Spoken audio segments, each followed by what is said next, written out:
time to let them know. It is time to let them know. This is why you keep receipts. You keep freaking receipts. Now, honestly, I feel like I just had one of my great theories about football or soccer. I feel like it was just proven right yet again, although it continuously is proven over and over and over and over again.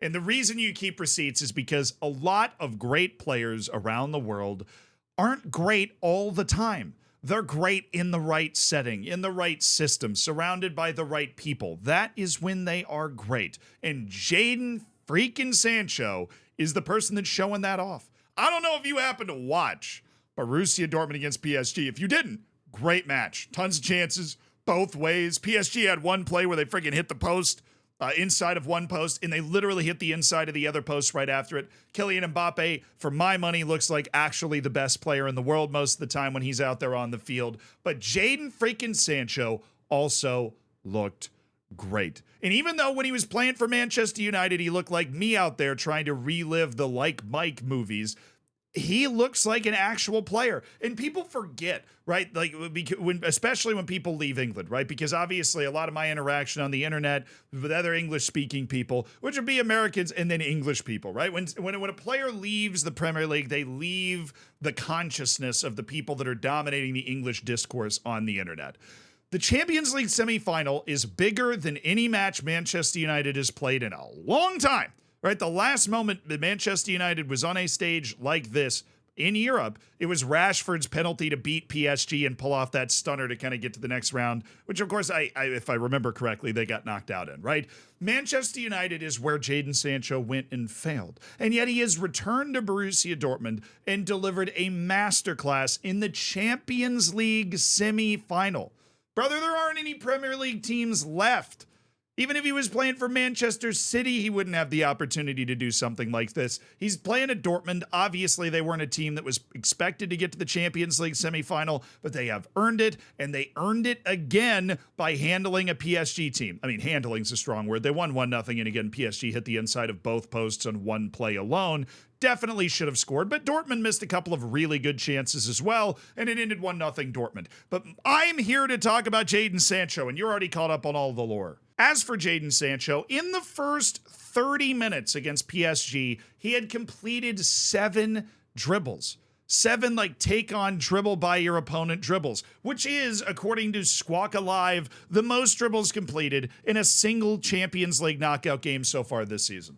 In 30 minutes. This is the Jadon Sancho Manchester United was trying to buy for a long time. But the problem is, unless you are one of a very select few players in the world, you are not able to perform at the absolute highest level in literally every single setting and situation. There are great examples of players like this throughout footballing history, from Kevin De Bruyne, who for a long time was considered a bust until he finally moved back to the Premier League and then was balling out. Mo Salah is another great example of a player that had a quick rise, stagnated, went somewhere else, and then came alive. On a different tier, there are players like Christian Pulisic, who were at Chelsea.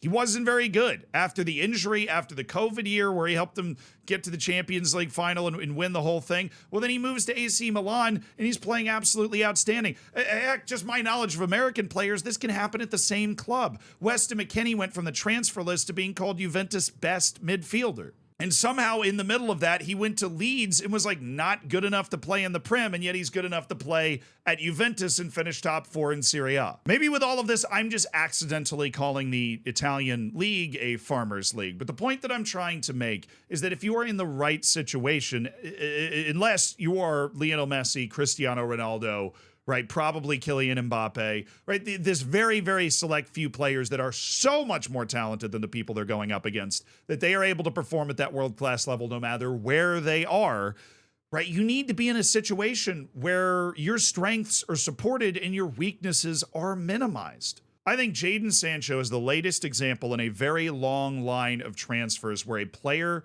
gets blamed solely for their poor performances when they do have that ability locked in there somewhere. They just need the right key to come along to unlock it, to unleash that ability. And clearly, whatever they're doing at Dortmund turns Jadon Sancho into a really world-class winger. He should have had an assist in this game. He played an absolutely perfect ball to Nicholas Füllkrug, who skied the volley. But Füllkrug did also score in this game, so you can't be too hard on him either. I saw somebody that tried to clap back by comparing Jadon Sancho's numbers to Antony's numbers, but Antony's about as far away from setting a Champions League knockout dribbling mark for a season as I am from being Antony. Unless doing 360s counts as dribbling by a player, what Jadon Sancho just did is not something that Antony has in his bag. But the interesting thing is I feel like Antony might be another one of those players. Because like it or not, as much as I and everybody else enjoys making fun of a player like Antony or Christian Pulisic, right? I had to try and step up and defend him all the time with this theory.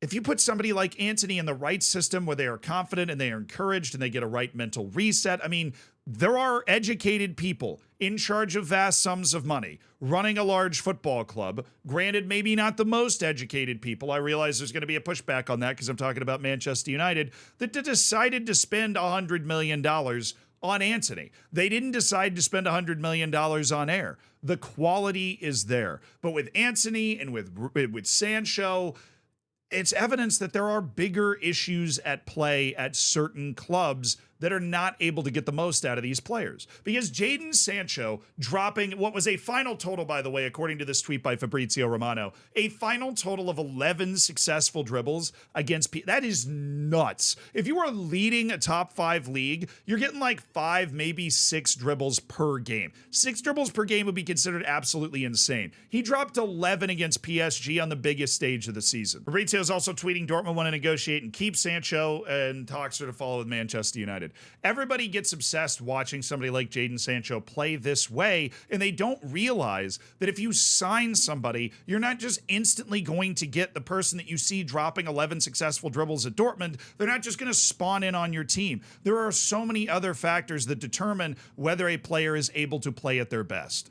Factors that are often overlooked when we are talking about these transfers. For example, Antony, I don't know all of the details about his personal life stuff, but there's definitely a storm going around him off the field. And unless you have a Harry Maguire-sized forehead to be able to resist the amount of shit you are getting, it is very hard to handle the type of pressure that is going on at Manchester United. For example, with Jadon Sancho, his issue seemed to be that he was back home with all of his buddies. While he was in Germany, he was just focused on football. That's basically what all of the reports were saying, was that he was unable to stay focused while he was at Manchester United, and they didn't put the guardrails in place to keep that the same case. Or the guardrails in place to essentially keep him focused. But now he's back in Germany with a point to prove, and you see how good he can be. For somebody like Christian Pulisic, it was inconsistent playing time. He goes to AC Milan with a coach that says, we're putting you in the starting lineup basically every game. I trust you. You're playing this way. And he starts balling out. He's dropping goal contributions all over the place. Ruben Loftus-Cheek is actually on that same team doing the same thing. You see, football in real life doesn't work like video games. I've been trying to say this for a long time. So the next time you watch somebody like Jadon Sancho drop 11 successful dribbles in a Champions League semi-final, right? There's only one stage bigger than that in the entire game than a Champions League semi-final. Next time you're watching a player do something like that and you're really excited for your club to bid $120 million for that type of player, you just got to realize that unless they're one of those very select few type of players, they need to be in that right situation. Ousmane Dembele was involved in the same match. He's the same type of player. He went to Barcelona, a couple of injuries, a bunch of pressure from the media. Coaches lose faith. He's out of stride. He goes back to PSG. He finds his stride again. He's a really influential player. It's a bad example on this case because he did actually have a pretty bad game, missed a few chances in this one. As the top comment said on the extended highlights from CBS Sports Galazzo, Dembele went back to default settings. Just for a game. Harsh, but for a game, yes. I think above all, I am happy for Jadon Sancho. I am also happy for Pulisic. I am happy for all of the guys that come out of this shadow. I'm happy for Harry Maguire. These guys that come out of this shadow and they're able to find the faith and find the belief and find the confidence again. Because I do not care what anybody says, right? 51% of all sports is mental, right? If you do not have the mental edge, if you do not have your mental game, it doesn't it doesn't matter, how naturally fast you are or how hard you worked on your first touch, your technique, your friggin' free kicks. You got to have the belief that you can do it. And it is hard to get that back when you're in a position like Jadon Sancho. So I'm friggin' happy for him. He went off, and this is a night that Jadon Sancho will be remembered for the rest of his life. Because for one night, after the only thing we were talking about with Jadon Sancho for a year was the fact that his mentality was terrible and he wasn't playing and his coach hated him. But for one night, Jadon Sancho was competing like one of the best wingers on earth. And I think there are a lot of players out there that are locked in purgatory that if you can find the right buttons to press, the right system to put them in, the right way to handle them, that you could get them to play a lot like Jadon Sancho and get them to deliver these types of performances. And that, in my opinion, is what makes managers like Sir Alex Ferguson or Carlo Ancelotti so special. It's because they can find those buttons a little more often than most people. But when a player fails at a club, right? When a player fails at a club, we need to use examples like this to be sure that you can blame the player, right? If they're not giving 100% effort, if they're not staying focused. Clearly, Jadon Sancho wasn't staying focused. But there is also an infrastructural failing when these players are let down. And there are certain clubs that if I was a player, I was a young winger, and I watched what happened at Manchester United, I wouldn't really want to go there. Or Chelsea, or those types of clubs where these careers seem to go to die. And then when players leave, they seem to come alive again. Sport is interesting. Nobody ever has all the right answers, but this is a win for one of my philosophies, and I had to talk about it. Congrats to Sancho. Congrats to Dortmund. Who wouldn't love to see Borussia Dortmund stealing a Champions League out from under everybody's nose while they're running like 5th in Bundesliga right now? And how impressive is that if Bayer Leverkusen goes unbeaten and wins its first Bundesliga over a different club that won the Champions League? That'd be nuts, right? They could be an all-German final, and the team that won the Bundesliga is not even in the all-German final. We'll see what Bayern's capable of. Who am I kidding? Real Madrid's going to win. 97th minute penalty.